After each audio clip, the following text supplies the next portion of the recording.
สบายดีพ่อแม่พี่น้องป้องปายกูทุกคนพบกับอเล็กสายมั่วซั่วสมปิเช่นเคยเนาะมื้อนี้ก็ว่าสิมาเล่นเพลงก่อนเสาเถียงเนาะเพลงก่อนเสาเถียงสำหรับผู้ที่เข้ามาเบิ่งใหม่เนาะอย่าลืมกดไลค์กดแชร์กด Subscribe เด้อ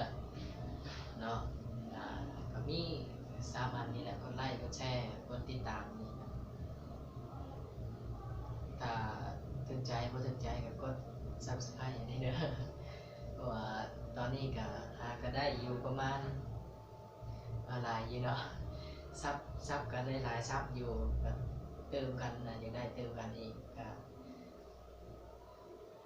Subscribeหลายๆครับก็เบิ่งกันเลยเนาะ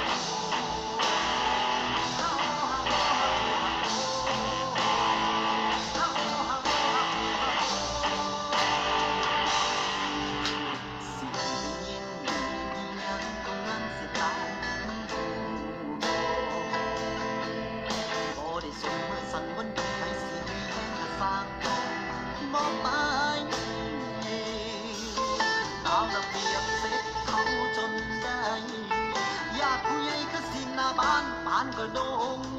กะหักสิตายแต่สุดท้ายหลุดคงมันอยู่บ่ได้อยากอายเขา